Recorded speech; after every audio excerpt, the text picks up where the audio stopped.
Meredam ego. Suatu hari di sebuah negeri, seorang pemimpin hendak memberikan penghargaan kepada keluarga yang bisa dijadikan teladan di wilayahnya.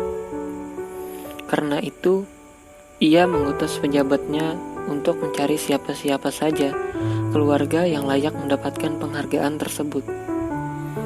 Sang pejabat pun segera menunaikan tugasnya, mendatangi satu persatu keluarga yang dianggap layak mendapatkan kehormatan tersebut. Salah satunya keluarga terpandang tinggal di sebuah rumah besar. Sayangnya, mereka terkenal berperangai keras, lugas, dan tidak kenal kompromi. Dari rumah besar dan megah tersebut sering terdengar percekcokan di antara anggota keluarga. Kadang hal-hal sepele pun bisa menyulut kemarahan, mendatangkan pertengkaran, bahkan tidak jarang berakhir dengan baku hantam.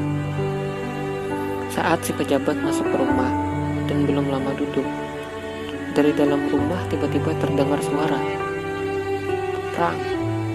Bunyi gelas pecah tersebut kemudian disusul teriakan suara dengan nada yang berang. "Hei, matamu di mana? Duh, bodoh sekali.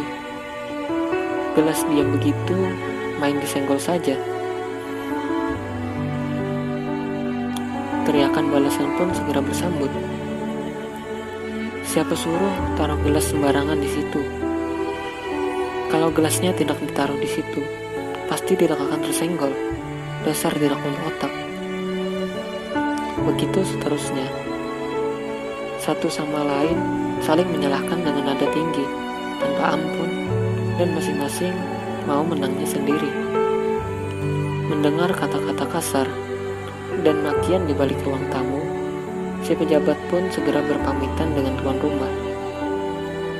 Niat awalnya untuk menyampaikan undangan sebagai keluarga teladan di daerah itu, akhirnya dibatalkan sebelum disampaikan.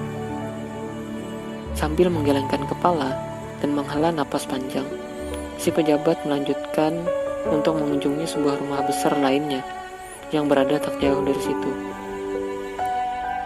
Setibanya di rumah keluarga berikutnya, si pejabat dipersilahkan duduk di ruang tamu yang tampak sejuk dan asri.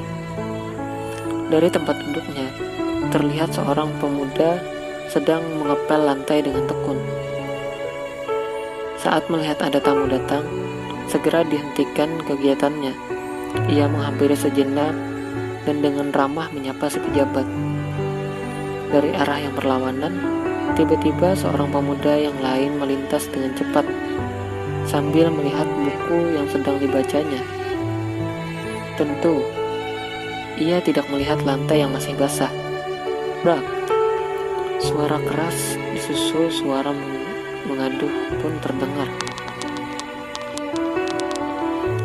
Si pemuda rupanya terpeleset. Sambil berseru kaget, tergopoh-gopoh, si pemuda yang masih memegang tongkat pengepel menghampiri. Ia berusaha membantu orang yang jatuh untuk berdiri sambil berkata, "Aduh, maaf Kak, aku yang salah. Aku kurang cepat mengepelnya. Lantainya masih basah dan membuat terpeleset. Di mana yang sakit Kak?" Sambil meringis menahan sakit, si kakak yang terjatuh menerima uluran tangan adiknya sambil berkata, "Bukan salahmu, Dek. Aku kok yang salah, jalan terburu-buru. Jadi tidak melihat lantai masih basah." "Gak apa-apa, teruskan saja mengepelnya." Dia pun segera bangkit berdiri untuk menyambut kedatangan tamunya.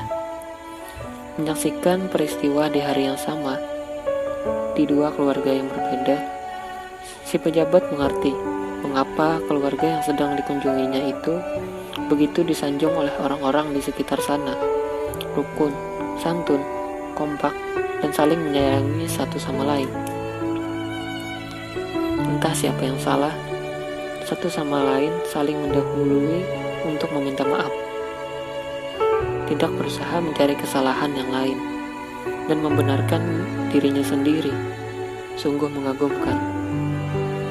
di dalam hati sang pejabat membatin. Inilah salah satu keluarga yang pantas menerima penghargaan sebagai keluarga teladan di daerah itu. Memang, dalam kehidupan sehari-hari, seringkali hanya karena masalah sepele bisa timbul pertengkaran dan permusuhan. Semua berpangkal pada keinginan memuaskan ego atau gengsi manusia yang merasa benar sendiri, mau menang sendiri. Kalau hal tersebut tidak dikendalikan dengan baik, maka akan timbul dampak lanjutannya, berupa lahirnya kebencian, dendam, dan penderitaan yang berkepanjangan. Sebaliknya, jika kita mampu meredam ego, mau menang sendiri, dan berinisiatif mengakui kesalahan dan memohon maaf seperti kisah di atas, maka banyak pertengkaran dan permusuhan bisa diredam dan bahkan dihilangkan dengan segera. Sebagai gantinya akan lahir kedamaian dan keharmonisan yang seutuhnya, baik di skala kecil seperti dalam keluarga maupun skala yang lebih besar, yakni bermasyarakat dan bahkan bernegara. Sikap mau mengakui kesalahan sendiri memang membutuhkan jiwa yang besar. Untuk itu, kita butuh belajar dan berlatih di setiap kesempatan.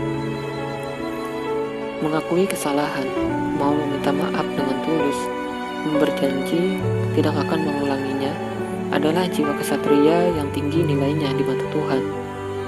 Mari, buka hati, lapangkan jiwa, dan bersihkan pikiran, maka kita akan jadi pribadi yang penuh arti.